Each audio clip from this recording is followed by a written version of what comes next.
has taken over. Let's go. It's Ferrall. Coast to coast. Steaks, chicks, stacks. You and I are going to make a lot of money. It's Ferrall. Coast to coast.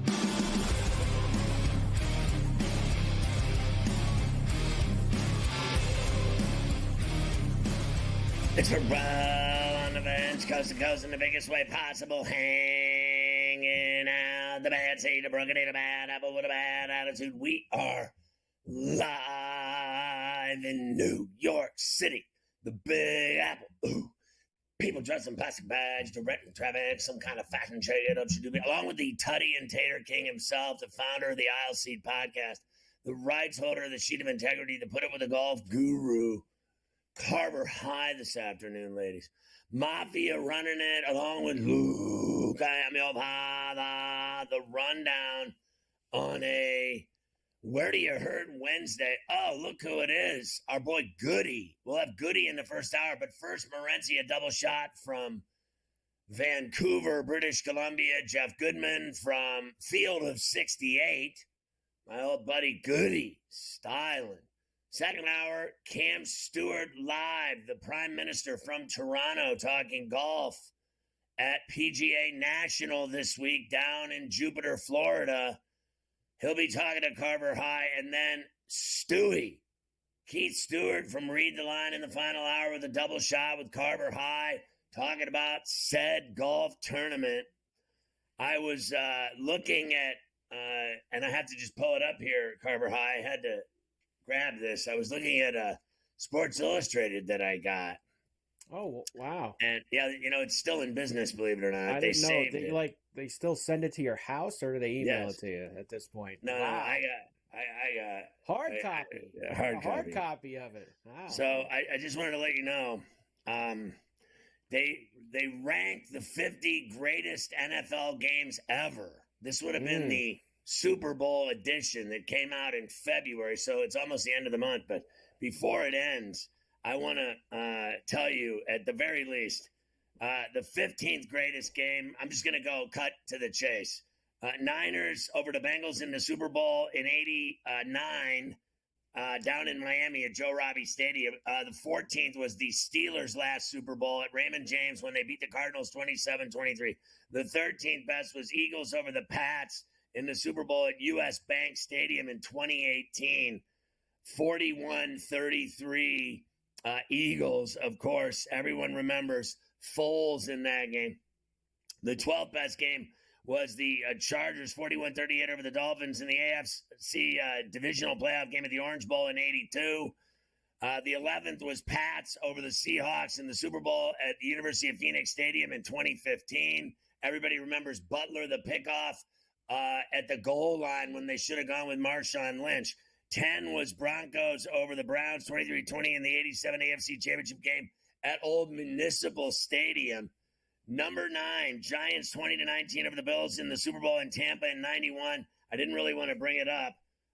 8 was the Bills 41-38 win over the Oilers in the wild card game at Rich Stadium in 93. That was crazy with your boy Rich, the quarterback, right? Wasn't that him? Frank Reich getting involved. Number 7, Pats Raiders in the AFC divisional playoff at Foxborough in 2002. That was the snow game. Remember when they gave the Pats the call on the when they hit your boy Brady and all hell broke loose? Yeah, tuck roll. Yeah, whatever. Number 6, Giants 17-14 over the Pats. Same thing in Phoenix in 2008. Number 5, Pats over the Falcons. Choke job in 2017, up 25 at the half. 4 was Niners 28-27 over the Cowboys in the 82 NFC Championship at the Stick. That was the catch.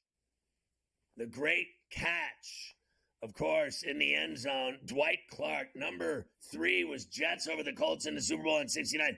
Joe Namath naked at the pool. Number 2, Steelers 13-7 in the 72 divisional playoff. 3 was the Immaculate Reception, number 2 all time. And the number 1 NFL game in history.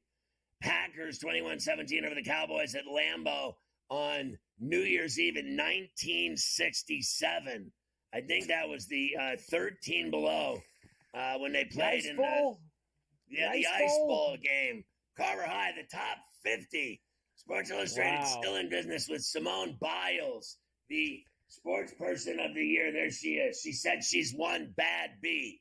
You got to sometimes be a badass bee, she said. And that's what she did when she won again at the Olympics in Paris. There you go. Very exciting. A, that Sports Illustrated is still around. And B, I just gave you all the best games ever. That was the more revealing nugget out of this whole thing. I didn't know they still sent you the magazine to the house. They do. So you still get it. Good. I've got it since I was 5 years old. Oiler-Bill game. Bills down 35-3. What a comeback. Frank Reich did it at Maryland, did it with the Bills. Some of the greatest comebacks in football history by them. Happy Wednesday here for you. And yes, it is a golf Wednesday. You mentioned that before. Stewie, the Prime Minister.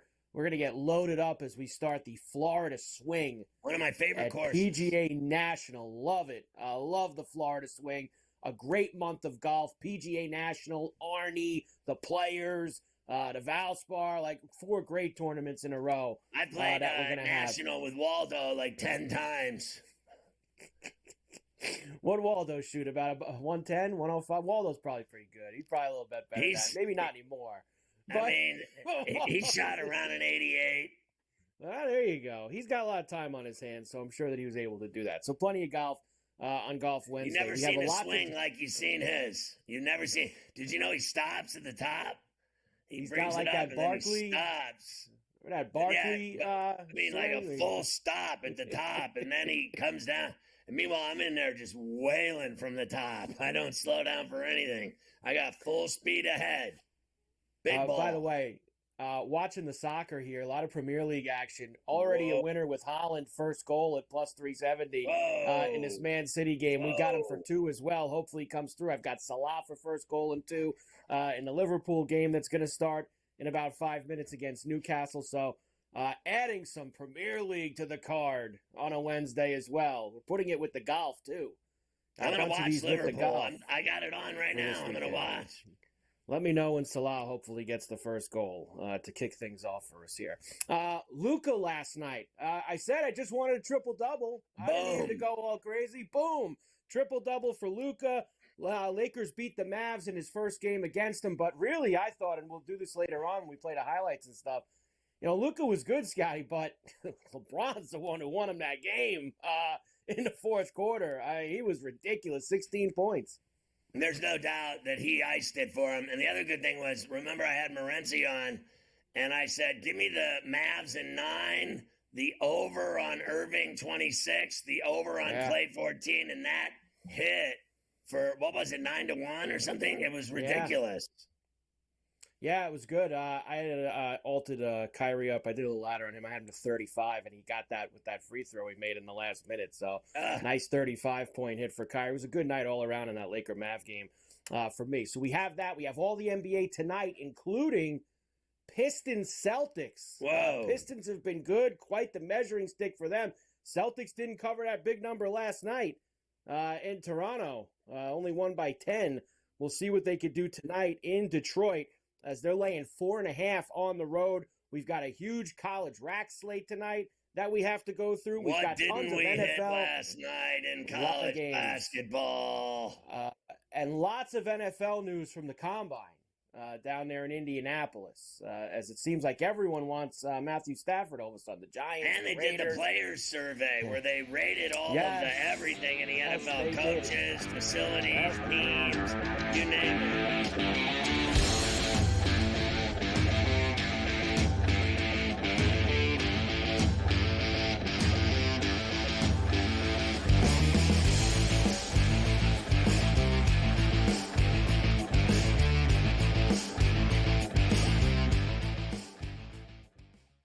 So my team didn't win this weekend, but I still did with this app that's taking over the game. Sports Millions Pick'em lets you make quick and easy predictions. Pick your favorite players, go higher or lower, and you can still win big even if your team loses. Plus, the multiplier is insane. With just a few picks, you can win big money. So get on it. They've got a welcome bonus to help you start off your winning streak.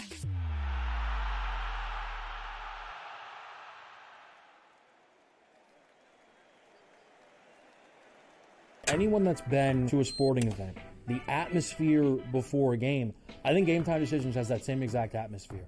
This is our arena.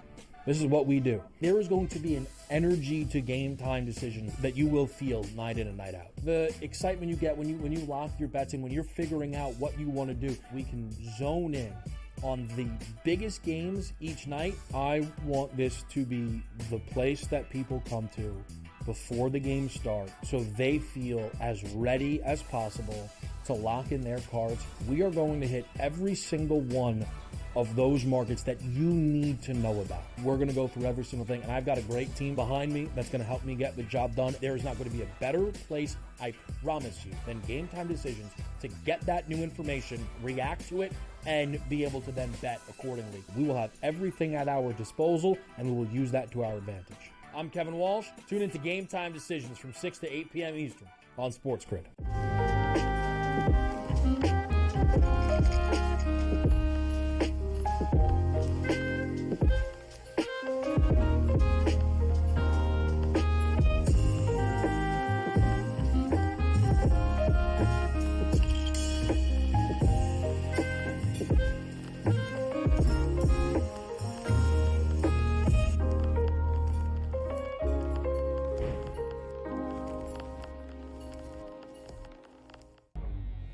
Two guys that can do it all. Too much electricity this morning. This is a good time. We're having a lot of fun. I had to do a triple take. Ka-ching! Why? Because of parity. I didn't mean to offend. Yeah, it's not going to happen. Load management is a dirty word. Let him rip. You know what? Circumstances provide the results. What? How do you do this one? Oh, Donnie, you got such a good show there. A network that is booming. The Early Line, only on SportsGrid.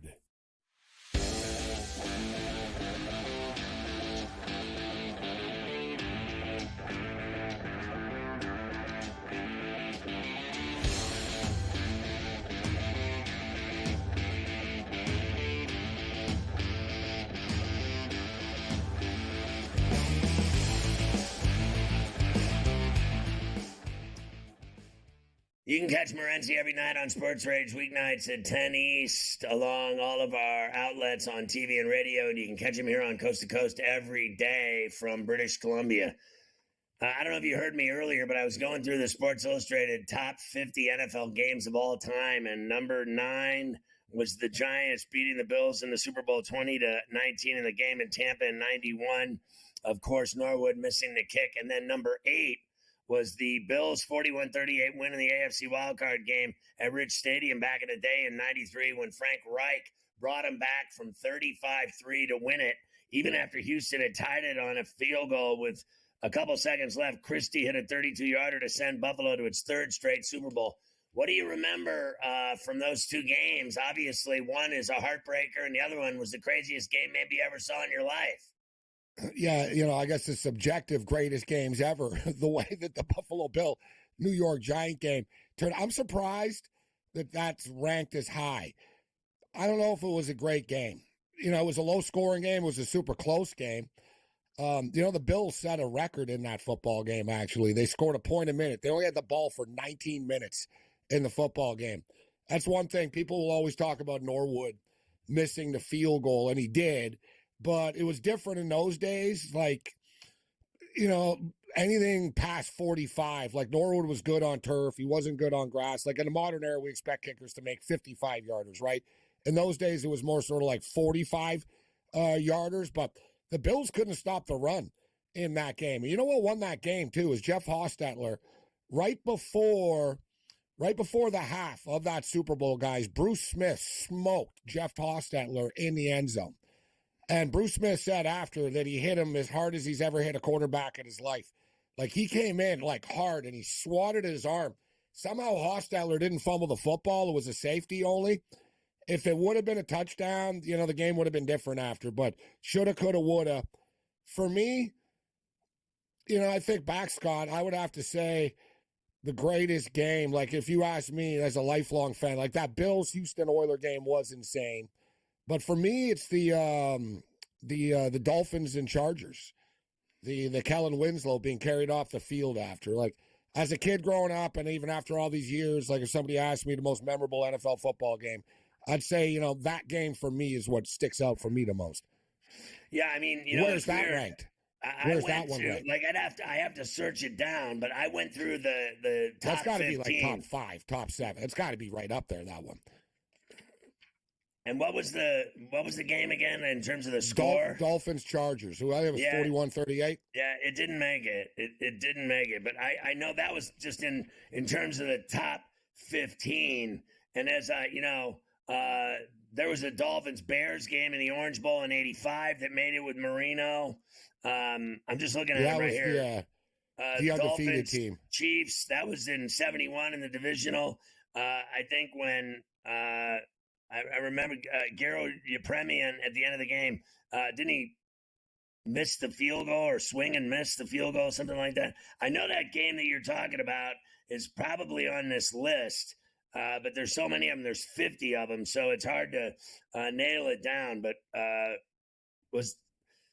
looking at one from '78, the Raiders Chargers, the Oilers Dolphins, the Monday Night Affair. That was one. I remember that game. Earl Campbell ran for 200 yards, but it's a crazy article. It was in the February, the Super Bowl edition of February Sports Illustrated. Pretty cool. I was reading through it. And looking at all the games, I remembered a lot of them. There's another story in there about the Super Bowl that they played at Tulane Stadium between the Vikings and Steelers. I went to that game with my dad outdoors. And that was when they built the Superdome. After that, that was the end of playing at Tulane. Yeah, outdoors, it always rained all the time whenever they had the Super Bowl. It's hard to believe the Super Bowl was in New Orleans as much as it was in the 70s. But it was. Another game that should be on the list, too, was, I don't know, it was probably about 7 years ago or 8 years, whatever it was, like the 6 years, 5 years, the Chiefs and Rams on a Monday nighter. That was like one of the craziest games ever. I think it was like 51-50, whatever. It was like 50-48, whatever it was. It was the highest Monday night scoring game ever, but it was a wild one. So, with the Chiefs and Rams a couple of years ago. Yeah, they said that the Ice Bowl was the number 1 game, and the number 2 game was the Immaculate Reception game with the Raiders and Steelers. I could live with that.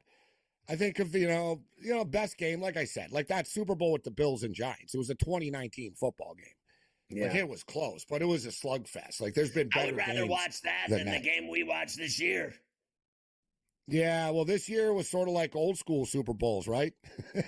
like growing. Remember, like San Francisco always used to smash teams, like that blowout Denver 45-10. Yeah, it was like it had that sort of feel.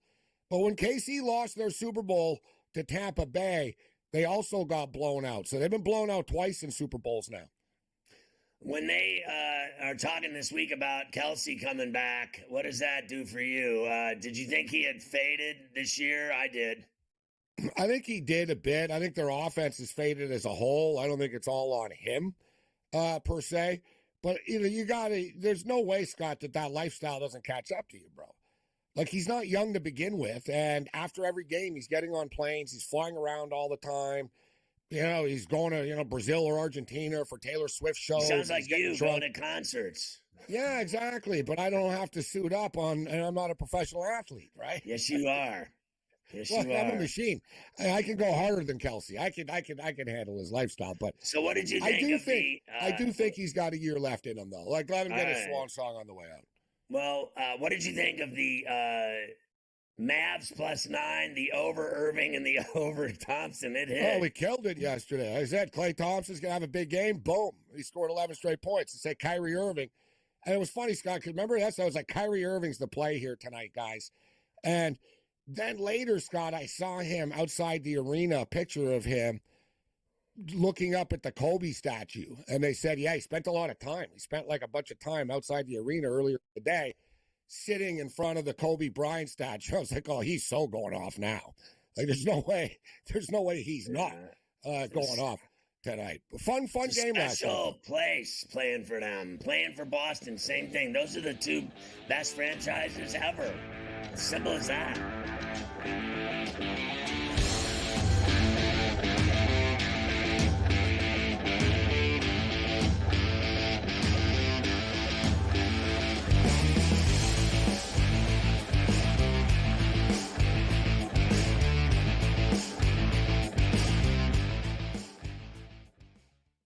Eagles got it done. If you back them, you're celebrating. Football season may be over, but the action never stops. Are you ready for some baseball? At SportsGrid, we're always in the game. We bring you 24/7 betting insights, expert picks, and real-time analysis. Next big play is already in motion. Are you ready? It's smarter to be on SportsGrid. Anyone that's been to a sporting event, the atmosphere before a game, I think Game Time Decisions has that same exact atmosphere. This is our arena. What we do. There is going to be an energy to Game Time Decisions that you will feel night in and night out. The excitement you get when you lock your bets in, when you're figuring out what you want to do, we can zone in on the biggest games each night. I want this to be the place that people come to before the game starts so they feel as ready as possible to lock in their cards. We are going to hit every single one of those markets that you need to know about. We're going to go through every single thing, and I've got a great team behind me that's going to help me get the job done. There is not going to be a better place, I promise you, than Game Time Decisions to get that new information, react to it, and be able to then bet accordingly. We will have everything at our disposal, and we will use that to our advantage. I'm Kevin Walsh. Tune into Game Time Decisions from 6 to 8 p.m. Eastern on SportsGrid. The two guys that can do it all. Too much electricity this morning. This is a good time. We're having a lot of fun. I had to do a triple take. Ka-ching! Why? Because of parity. I didn't mean to offend. Yeah, it's not going to happen. Load management is a dirty word. Let him rip. You know what? Circumstances provide the results. What? How do you do this one? Oh, Donnie, you got such a good show there. A network that is booming. The Early Line, only on SportsGrid.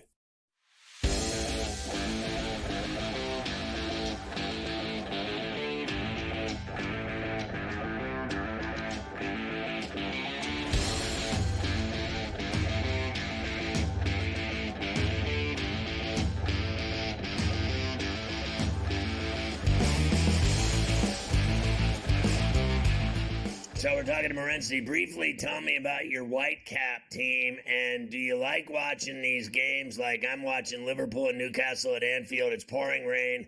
I'm watching Salah. Their coach is suspended. The guy that replaced the legendary coach, Klopp, or whatever his name was. And this guy's name is, what is it? Slot?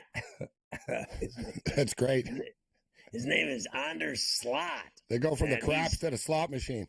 I love it. Crops But anyway, to the slots. do you like watching? So you watch the MLS a lot, but you don't watch the Premier? I didn't know you were you were into soccer as much as you are. I know you like to watch it when you're on the air on these Tuesdays and Wednesdays, normally with Champions League. No, listen, I'm a huge soccer guy, like massive. Going back to when I was a kid, I used to go to the North American Soccer League, the pre-MLS, right? Like Pele and Beckenbauer and the Cosmos and the Tampa Bay Rowdies. The Montreal Impact were in the league in the early days. The Whitecaps, Toronto Blizzard, what a name, man! Like it's just such great names, you know. It's like the Rowdies and like just cool names, man. So no, I grew up on soccer. I love it. I'm going to be going to the World Cup games next summer. Well, a game because it's $1 million or whatnot. You know what I'm saying? Yeah. I'm going to go to what I can. But I bet on everything. Like I really do. And I do bet on soccer, the late night hours, and I'll jump in every now and then on the EPL, but I don't pretend to be an EPL expert. Like I you know what I mean? I'm not saying I draw the line somewhere, but I follow so many sports and I can't be on top of everything all the time. So like, I'm on top of the Champions League, international soccer, I'm all in on. At MLS, I'm like Kramer on Seinfeld, only watches CFL. Like I stick up for the MLS. I'm like, MLS soccer's good, damn it. And I do like the MLS. I love betting on the MLS. And as far as the Whitecaps are concerned, they have a new coach this year, and they're really good, the Whitecaps guys. Like, it's pretty crazy. Like, they're kind of, like the fourth or fifth sort of best team in the West, maybe top 6, 7 in the league without spending any money, right? They just don't draw enough fans. Like, I used to wonder, why don't you guys just spend more money on players? It's like, even if we're good, we're going to top out at about 25,000 fans anyways. So it's pretty consistent. Like, they'll get, 25,000 people, and, the franchise rolls on. They're for sale now. But, dude, they got this kid, Jaden Nelson. He's 22 years old, and he's a Canadian kid. He played in the TFC like youth system, and then he was good enough. He went to the Bundesliga. I didn't play because he was a kid, and he played at Rosenborg. So he sort of bounced around Europe for a couple of years as a late teenager, and now he's on the Whitecaps, bro. 1 goal and 3 assists, Scott, in a soccer game. Not easy to do, bro. And like I was tweeting, look at the highlights. Just punch it in. Jaden Nelson, 22 years old. The only player ever to do this before was Alphonso Davies, who also happened to be on the Vancouver Whitecaps, who now is one of the best players in the world. Right, he's a legend. So, yeah, and he just did, like, only Davies has done what he did, like to get a goal and 3 assists like that. So we'll see if he can continue this, but there's a little bit of excitement. And funny story about Alphonso Davies, guys, because he is one of the biggest players in the world right now. My mother, may she rest in peace. That's why I live in Vancouver now, right? My mother used to live here. No, I'm not from here, but my mother used to live here. But she passed away, and nevertheless, so she used to live in this condo, a nice little condo, but nothing fancy at all, right? You know, standard condo. It's kind of small, actually. Nice little building. And once I was there, and she always used to tell me, she goes, oh, there's a couple of the players of the Whitecaps live in this building, that the Whitecaps own a couple of units in this condo, and some of the players live here. And, you know, I wasn't living in Vancouver at the time, so I was in Vancouver once for UFC or something, or the Stanley Cup or whatnot, and I was too hungover, Scott. I was lying on my mother's couch, and she goes, he's in the hallway right now. He's the neighbor. I always tell him you're on TV. I want you guys to meet. And I'm thinking, I'm all hungover. I'm like, it's some dude on the bench at the Whitecaps. Like, I can't get off the couch for this, Scott. Like, you know what I mean? Turned out it was Alphonso Davies, was my mother's neighbor for all those years. That was guys like one of the top soccer players in the world. Could have had him on the show, could have met him, and I didn't get off the couch, Scott. Too strung out. These things happen. Who do you like tonight, Celtics or Pistons? And Detroit Rock City in the NBA, a good one. They've won 6 in a row, Pistons 7. Yeah, give me the Pistons plus the points, guys. They're a red-hot team. What is it, 21-9 in their last 30 right now, riding that 7-game win streak. Boston got all they can handle from the Raptors last night. The Celtics are 4-4 against the spread this year, going back-to-back. I like the Pistons plus the points tonight, Scott. And here's a little upset special here. Give me Georgetown plus the points against UConn. Whoa.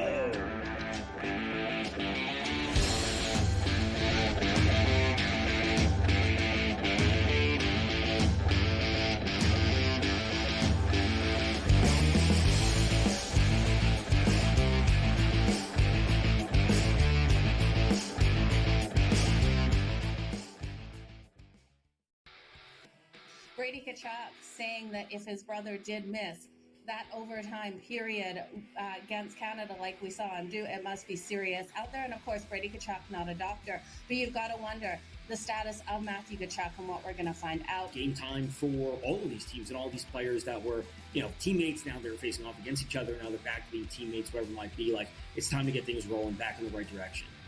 HL today, only on SportsGrid. The Knicks are talented. They're 37-20. It's not a bad season by any stretch, but it's not being the upper echelon team. This is the Knicks team right now. They're a very good team. And I'm a Knicks fan. You can't look at there and say, this team can win a championship. They're not good enough. They're not good enough defensively. Are we the New York Knicks or are we the New York Fugazis? Just forget about it. The early line. Only on SportsGrid. You have Duke the 1, Houston the 2.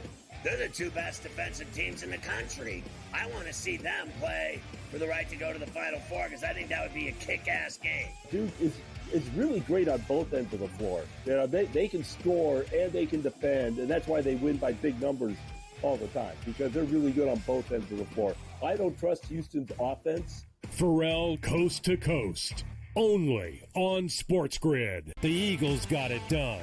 If you back them, you're celebrating. Football season may be over, but the action never stops. Are you ready for some baseball? At SportsGrid, we're always in the game. We bring you 24/7 betting insights, expert picks, and real-time analysis. Next big play is already in motion. Are you ready? It's smarter to be on SportsGrid.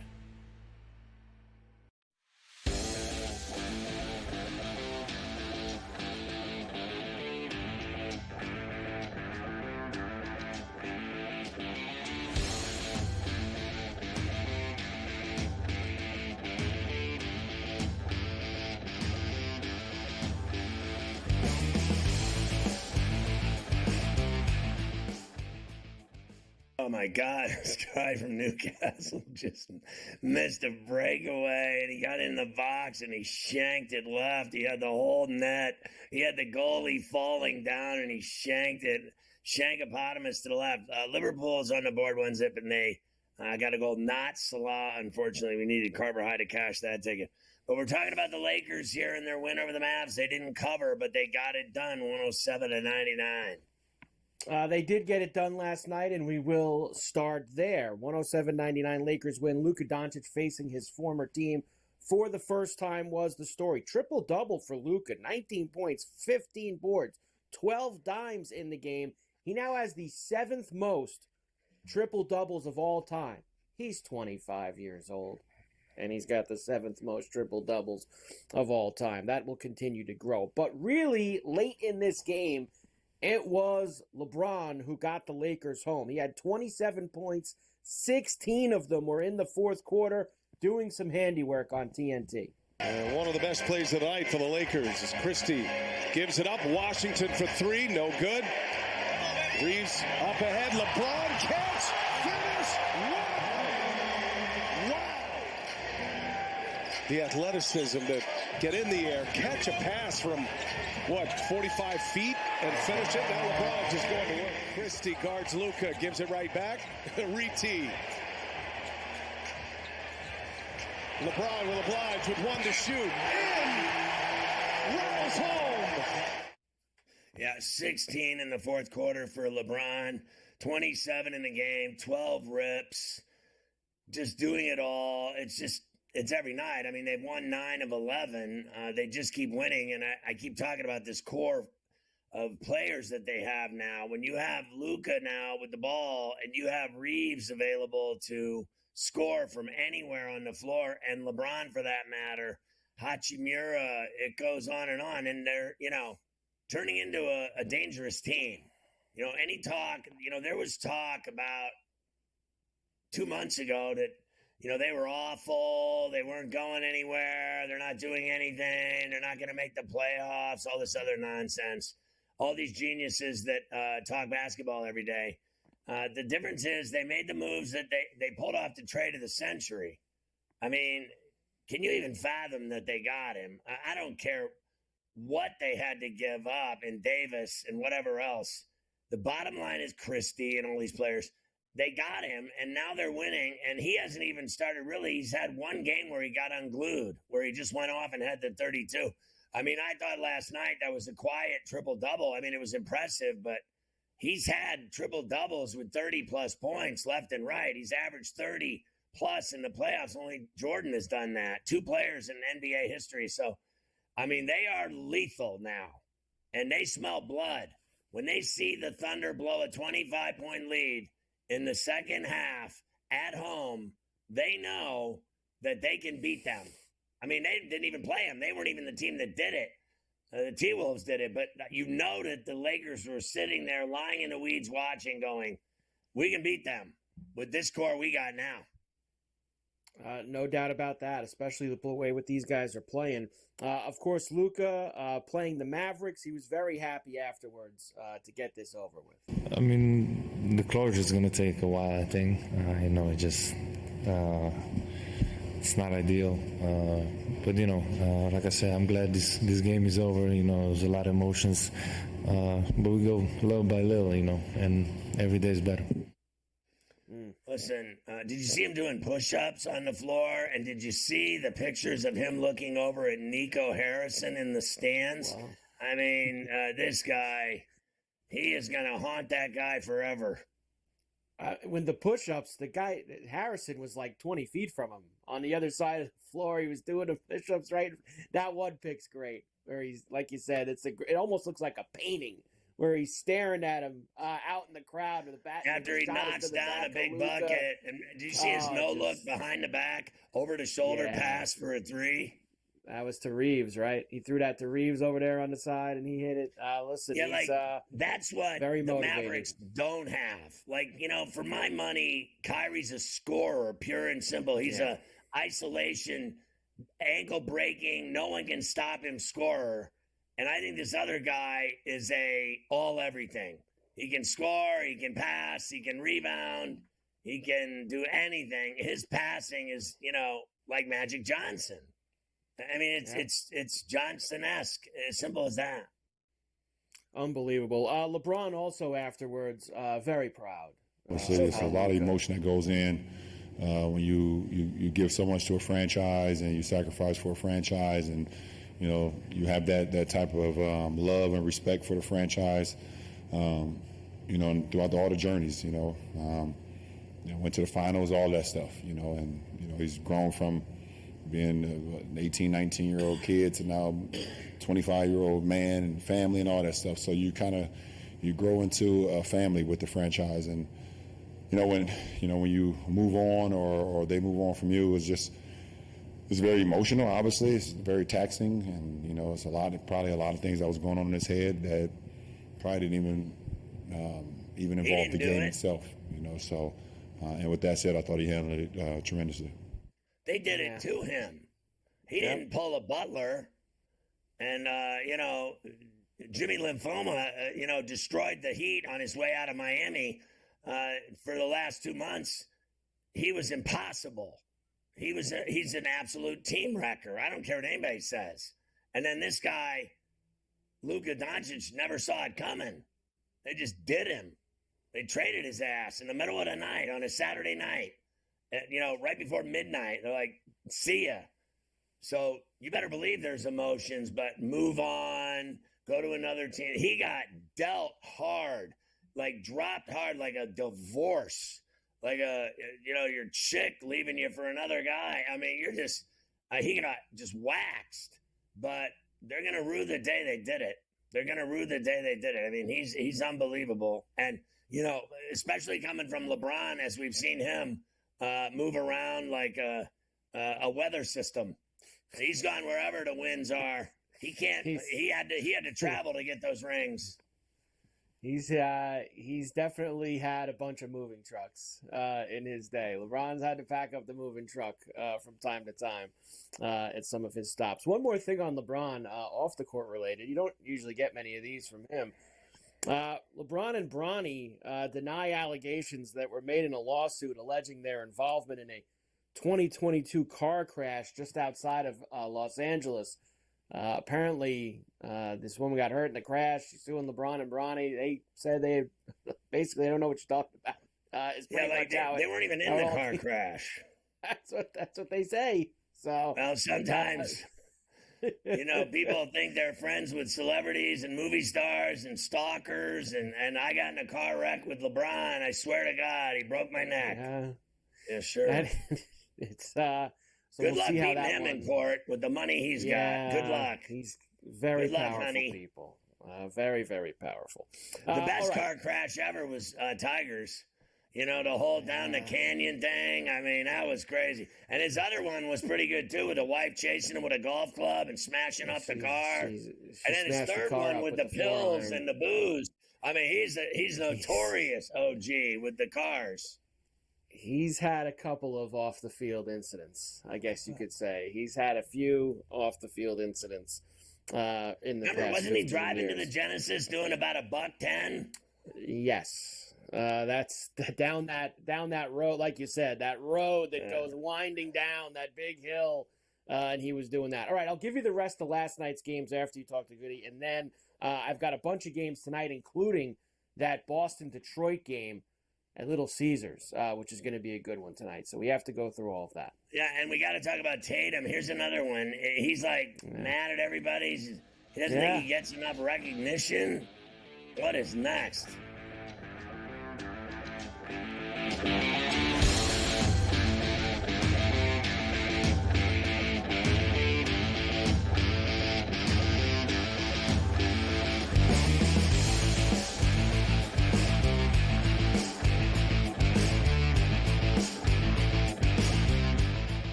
Is that kind of helpful when it comes to preparing for a major? Is that you're just like 1 foot in front of you at this point? Ideally come to a place here at Bay Hill where I've had good success in the past. I've only played it the last 21, 2, 3, and 4. But I've played it well, and and I really like that we're heading there with where I'm at right now. I think it's going to tell me a lot. The Smiley Show, only on SportsGrid. We know the Knicks are talented. They're 37-20. It's not a bad season by any stretch. They're just not beating the upper echelon team. This is the Knicks team right now. They're a very good team, and I'm a Knicks fan. You can't look at there and say, this team can win a championship. They're not good enough. They're not good enough defensively. Are we the New York Knicks or are we the New York Fugazis? Just forget about it. The Early Line, only on SportsGrid. Big news out of New York. Mitchell Robinson, cleared for 5-on-5. OG Anunoby, cleared for 5-on-5. That's big news for the Knicks as they start to get themselves healthy. It's about constructing the right roster, the combination of veterans, young guys, and transfers. Betting above the rim, only on SportsGrid. I guess this is the battle for second place in the NBA's MVP. It's been Shai Gilgeous-Alexander. He was like minus 250 a couple months ago. Then last month it was 3-1. I mean, it's now up to minus 440 here. Voter fatigue is a real thing, but there is a chance for him to maybe go on a hot tear, go on a stretch that maybe opens the conversation back up a little bit. I wouldn't say Shai's completely out of the woods just yet. Newswire, only on SportsGrid.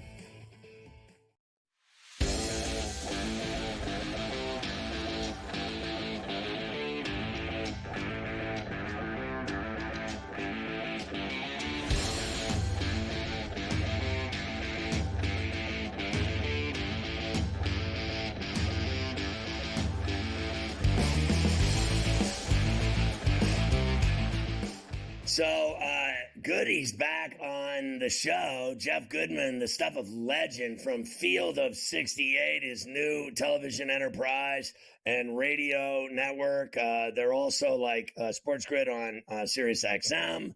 They're streaming on X like Sirius or like we are as well, and on platforms like YouTube. That's great. Goody, it's great to see you, and I'm excited for you and your project and your new network. That's fantastic because we used to have you on the show all the time through the years, over the last 30 years. And you know how much I love basketball, and you know how much basketball I play every day.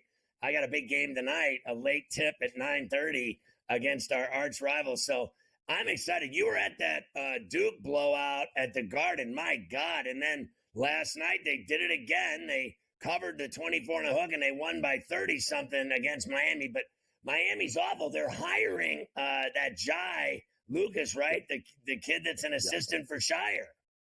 Yeah, John Lucas's son, has been an assistant for Duke the last couple of years. And, you know, he's young.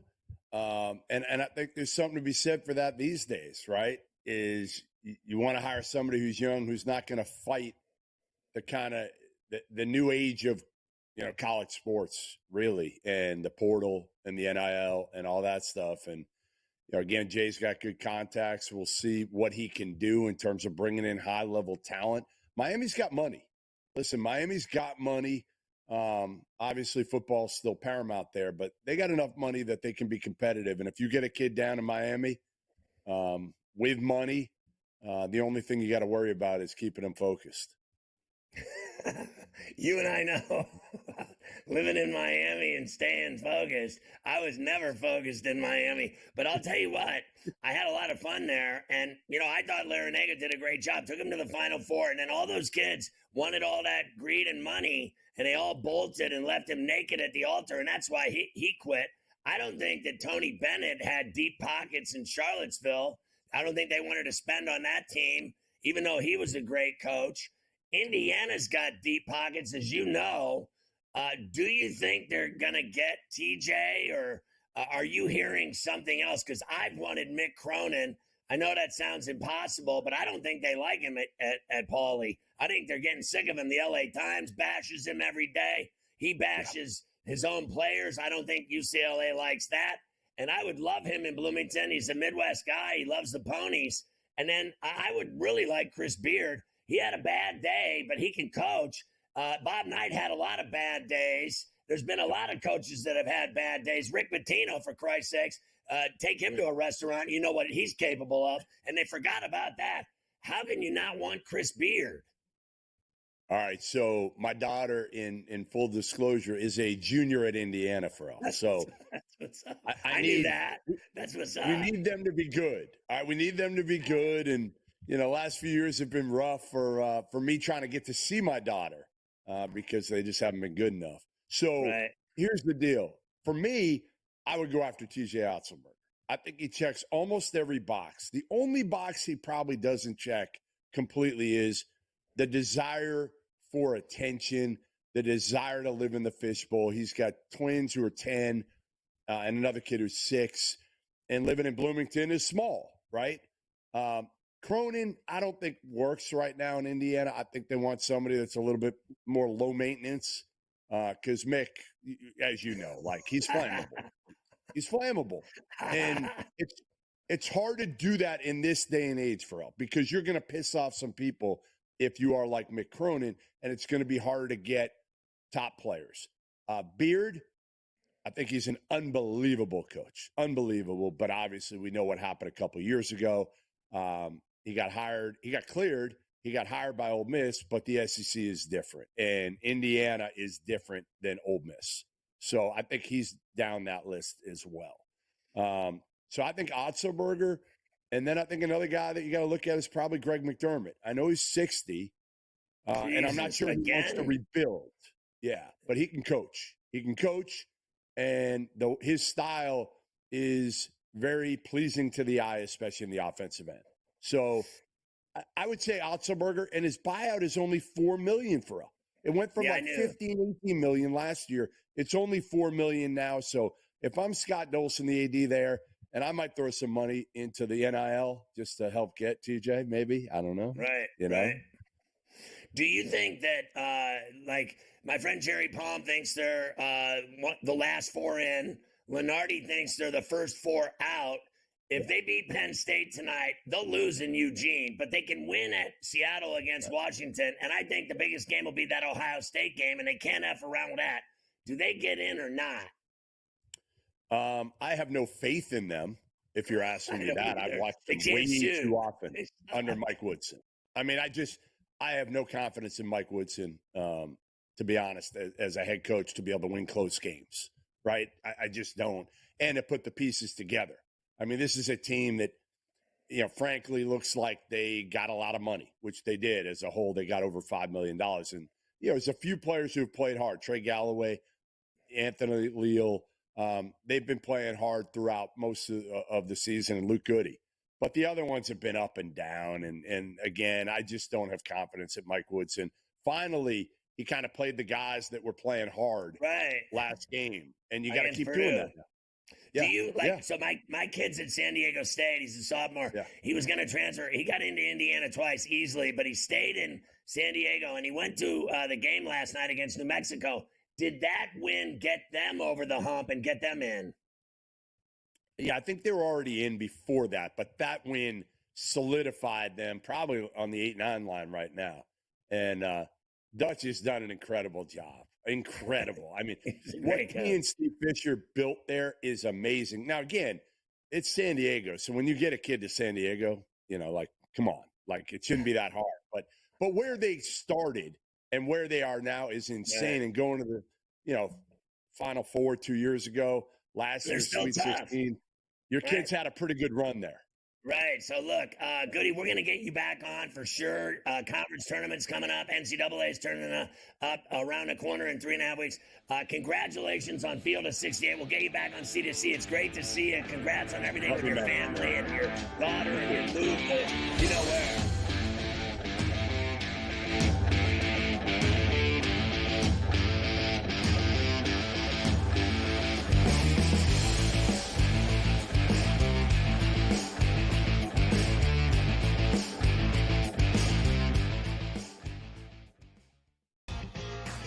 Is that kind of helpful when it comes to preparing for a major? Is that you're just 1 foot in front of you at this point? Ideally come to a place here at Bay Hill where I've had good success in the past. I've only played it the last 21, 2, 3, and 4. So, but I've played it well, and I really like that we're heading there with where I'm at right now. I think it's going to tell me a lot. The Smiley Show, only on SportsGrid.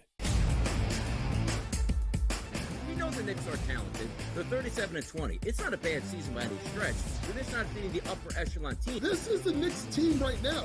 They're a very good team. And I'm a Knicks fan. You can't look at there and say, this team can win a championship. They're not good enough. They're not good enough defensively. Are we the New York Knicks or are we the New York Fugazis? Forget about it. The Early Line, only on SportsGrid. Big news out of New York. Mitchell Robinson, cleared for 5-on-5. OG Anunoby, cleared for 5-on-5. That's big news for the Knicks as they start to get themselves healthy. It's about constructing the right roster, the combination of veterans, young guys, and transfers. Betting above the rim, only on SportsGrid. I guess this is the battle for second place in the NBA's MVP. It's been Shai Gilgeous-Alexander. He was like minus 250 a couple months ago. Then last month it was 3-1. I mean, it's now up to minus 440 here. Voter fatigue is a real thing, but there is a chance for him to maybe go on a hot tear, go on a stretch that maybe opens the conversation back up a little bit. I wouldn't say Shai's completely out of the woods just yet. Newswire, only on SportsGrid.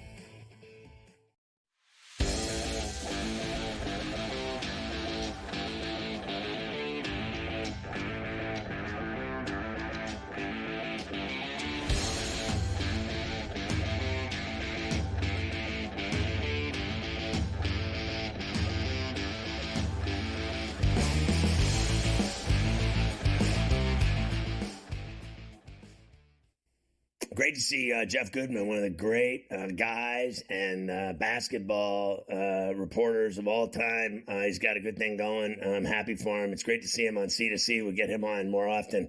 He loves college rack as much as we do. And we're still talking NBA here, though, on a Wednesday on C2C. Good to have you with us. We're in New York City, Carver High. The Pistons tonight have their hands full with the Celtics in, but coming off a game last night, they didn't cover. And Tatum's crying about not getting enough recognition. Meanwhile, your boy Darko was saying he's the best player in the league. Yeah, Celtics with the 10-point win last night, 111-101.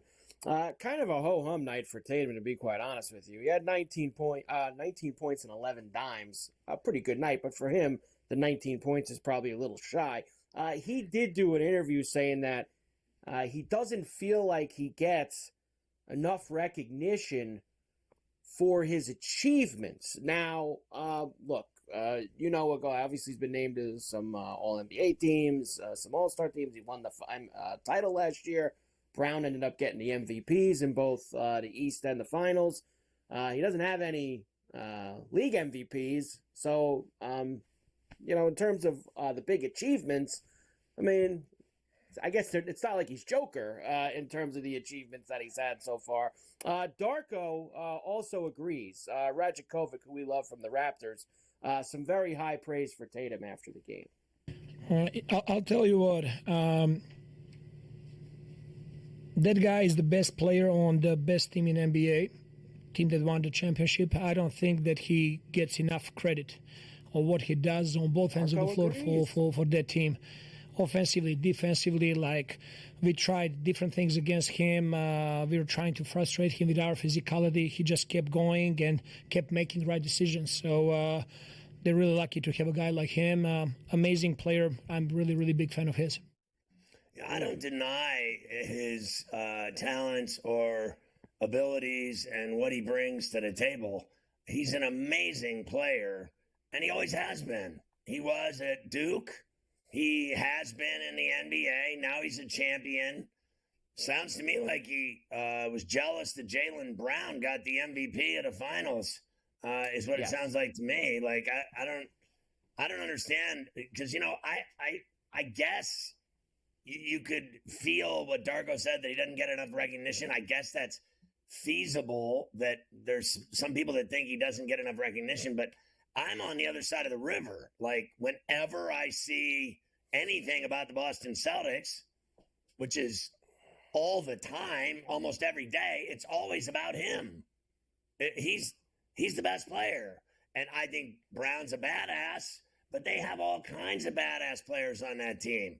He's lucky that he's on a team that's loaded. He's lucky that he's got ownership that spends money on great players. He's lucky that he's got two teams. They're too deep. They have two units. I mean, their bench is as good as half the teams in the league. They'll destroy you. That team will destroy you.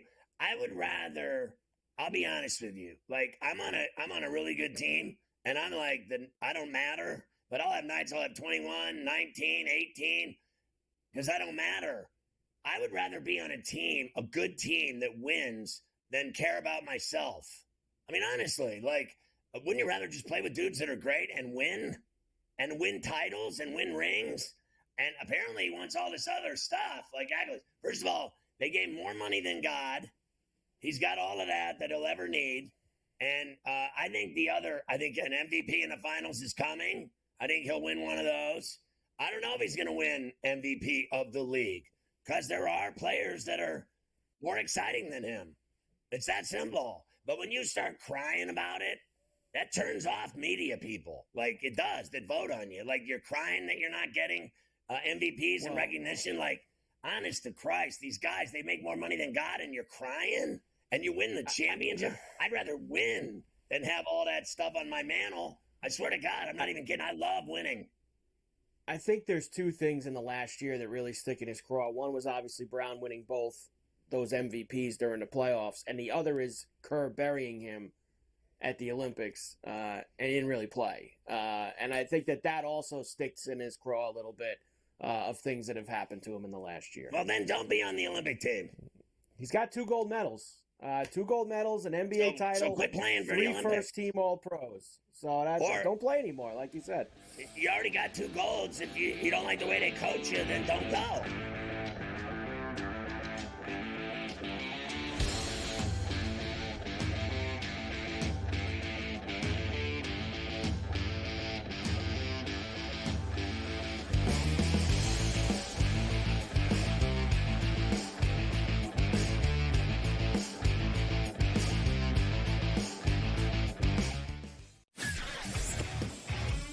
You have Duke the 1, Houston the 2.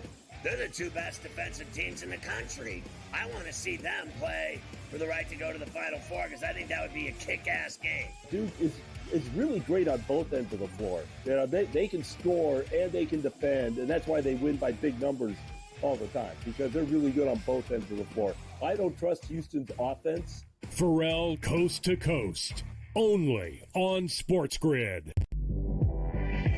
I talked about AZ Fun a lot, folks, and said when she got back from that knee injury, remember, it's the second ACL tear she's had in her career, that she was going to be a difference maker. UConn is plus 330. They're not going to get challenged again in the Big East until they come out of conference play in a conference tournament. I still like them at plus 330 to win a national championship. Betting above the rim, only on SportsGrid. I feel when I look at this Arizona team, I don't take them serious as a national title threat, because you're asking Caleb Love to bottle magic that I just don't even think exists. 4.4, 6.6, 7.4, 7.7, 7.8. This guy is literally taking, he'll shoot you out of games, Kevin. Game time decisions, only on SportsGrid. 2 guys that can do it all. Too much electricity this morning. This is a good time. We're having a lot of fun. I had to do a triple take. Ka-ching! Why? Because of parity. I didn't mean to offend. Yeah, it's not going to happen. Load management is a dirty word. Let him rip. You know what? Circumstances provide the results. What? How do you do this one? Oh, Donnie, you've got such a good show there. A network that is booming. The Early Line, only on SportsGrid.